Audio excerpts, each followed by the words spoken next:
Hi, so I want to do a little sequence here for the SI joint as well as the heart, legs, varicose veins, circulation. A lot of requests for this one, so I wanted to show that today. So I'm just sitting on my mat and I'm just going to turn around here just to show you. I've got props, but if you don't have props, don't worry about it. You can use whatever you have, pillows, blankets, whatever you have. I'm going to use this little one for my head, but again, you can use a pillow. You can actually even do this sequence in bed. I've done it a lot when I'm traveling, after flying or traveling in the car a lot and I needed to change up the circulation. You can do it if you have, this would be the headboard of your bed. In a lot of hotels, it's really close, so they don't have much of a headboard there, so you can go right to the wall. I'm going to come right to the wall with my pelvis, and then I'm going to swing around and bring the legs up the wall. Some teachers show it with a bolster under your pelvis, and that would lift my pelvis up higher. Myself personally, I don't teach that way or do it because I have low back issues, and I find it puts way too much pressure on my low back. But if you have a bolster or a pillow, you can go ahead and try it, put it underneath. Getting into this pose is the most difficult part. Once you get two legs up the wall, you just want to make sure that your pelvis isn't lifted up, because again, especially for those of you with low back, like right now when I do that, I find I get a lot of pressure and a little bit of pain in my low back, so it's tilted up. So you want to make sure that it's nice. I actually have a little bit of room here that I can even have a nice curvature of my spine, and I have no pressure. It's in my pelvis. So then this is really nice, as I was mentioning earlier, for varicose veins, changing up the circulation. It's also, the heart works very hard from when it's first being developed, when we're fetuses, to the moment we pass over. So this is a nice opportunity to give the heart a little bit of a break from working so hard. It works super hard for us. So just this nice legs up the wall. It's also, with my Chinese doctor says vary with the meridians helps for sleep, if you're sleeping, that doing the legs up the wall can help calm you and let you sleep. So this is also a nice sequence for SI joints. I've had lots of students when I do privates that have let me know that this has really helped their sciatica.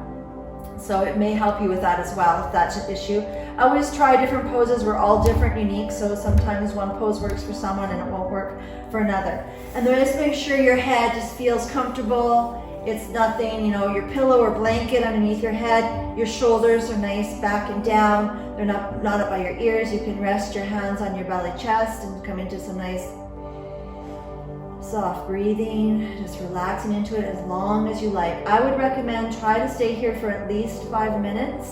You can set a timer or a count, or just play a song. If you know the song's 3 or 4 minutes, stay as long as one song and then move to the next. I'm going to move a little bit faster here, so stay as long as you like. But next one we're going to do is going to be straddle. So you're going to straddle the legs as wide as they will go, and just staying here. You can give yourself a nice little healing touch or massage. That feels really nice for your inner thighs. You can circle the ankles if that feels like something you want to do. And then completely relax again, just coming into it with a breath for anywhere from 3 to 5 minutes or longer, as long as you're feeling comfortable and there's no pain or discomfort. Just relaxing into it. Nice deep breath and letting it all go. Staying with the legs straddled and the support of the wall. Again, my back is feeling comfortable. And then the third one, and your legs might continue to go wider as you relax into it too. Just let your body take over. Don't try and control it. Just be with the body and let it release. The third one for legs up the wall is going to be butterfly, soles of the feet touching. Now you can hold on, especially for those of you with hip or knee issues, you may want to just place your hands just below the knees, not on the knees, but just below them. And just let your elbows rest, and that might give you some support. Or you can just use blocks if you need to and support them, or nothing at all and just come back in to breathing. And again, you might notice as you release into this one, your legs, your feet start to slide down the wall as you open up more and more and more. They may not. So just be where you are with that and then settle into it, whether they move or not. Just relaxing completely in to butterfly at the wall and relax. For this one, it's also really nice. You can roll your head from side to side. Just massaging the back of the head. This is very calming and relaxing for the mind. And then just remembering again, if you're in bed because you're sick or going through some issues, or you're traveling, that you can do this right in your bed. You won't have quite as the effect as much because the surface will be softer, but you're still going to get all the benefits of having the legs up the wall. So that's the 3 different leg positions. And the next, we're going to change it up now. So again, stay in each one as long as you like. You can also just do one. If just legs up the wall is what you want to do just one time, then that's fine too. Try all 3 and then just let your body again decide which it's responding to on that given day, that given moment, what it needs the most. The next one we're going to do is going to place the right ankle on the left ankle. You're going to let it slide. Don't touch it. Just let it slide where it's going to slide down the leg. Only thing I'd like you to do is if you're above or below the knee, that it's above or below the knee. It's not right on your knee. A little bit of a slight flex in both feet with the toes and the heel flexing away. And then you can place your hands on your pelvis and you just simply do a little movement with the knee. So the outside of the thigh, knee is going towards the wall. You don't want to go so much that you're twisting your whole pelvis. You don't want it to be a pelvis movement. You want to feel your right leg moving in the right hip. So in, and then come into it with the breath. Inhaling, exhaling. Inhale, exhale. Inhale, exhale. Breathing in and breathing out. And then you're going to do that for about 10 to 20 times till it feels that you've had enough. And then you can pause. And then once more, you're going to stay here for as long as it feels right for you. When you feel your body says, okay, you've had enough, then come out of it. Slide the leg back up, uncross. You might want to adjust your pelvis a little bit. It needs it. You can also just put a flat blanket underneath your pelvis, which I should have mentioned earlier if you need a little bit more cushioning on your yoga mat or against the wall. And then you'll do the other side. So I'll just demo. I won't stay as long on this side, but I'll demo it. Again, each side is probably, I know for me, is different, so probably will be for you as well.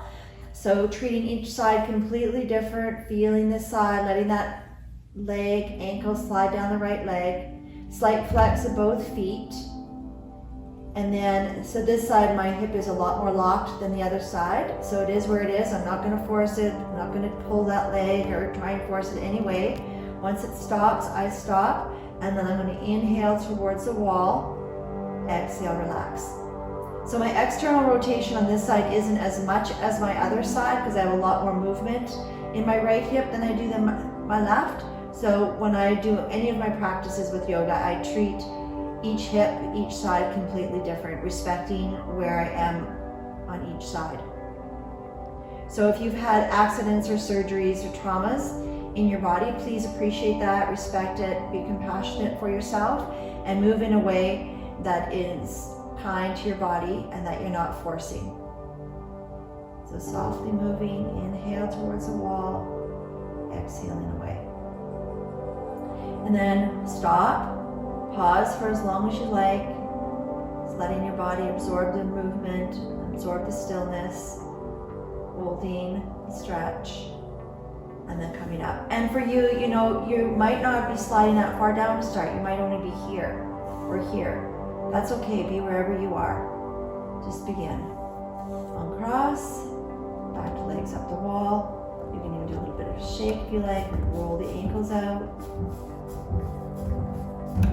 And then we're going to do one last one. So you can do all of these, or you can just do one at a time.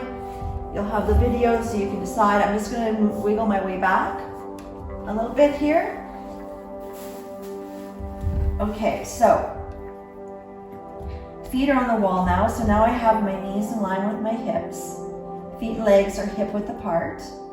Again, I feel nice and soft through my low back. It's not pushing down. It's got some nice curvature to it. There's no pressure in my back. I don't feel any pain in my pelvis. If I need more cushioning, I can put a blanket underneath my pelvis. And I have the support under my neck and head. Okay, so wherever you need support or space, you make sure that you feel comfortable, supported.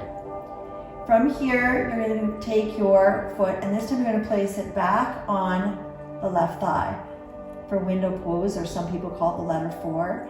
A slight flex of the foot, and then drawing the toes back towards the knees. And then you can just stay right here, just hanging out in window for as long as you like. Just breathing into it, just letting it go. You don't want to push on that ankle. You can see when, or sorry, on the thigh, you can see when I do that, I'm twisting my whole pelvis. There's no need to do that because now I'm not even releasing my leg or my hip. I'm getting, the pelvis is really strong and big compared to the leg bones. So it's going to take over. So I don't want to compensate through the pelvis. I just want to just be where I am right here. And then breathe. Back into some nice soft breath. And as I mentioned, staying here as long as you like. And then once you're done, just switching sides. If you need to adjust. And then treating the other side completely different. Moving slowly and mindfully. A slight flex of the foot, pushing up through the heel. I'm a little bit crooked on this side, but that's how I am. I'm as straight as I can be today. And then once I'm into it, best I can be, I'm as aligned as best I can be, you settle in. So it really becomes a meditation in motion when we're doing movement, but now in stillness. And most importantly, I just want you to really feel present. Feel your body. What's happening right now?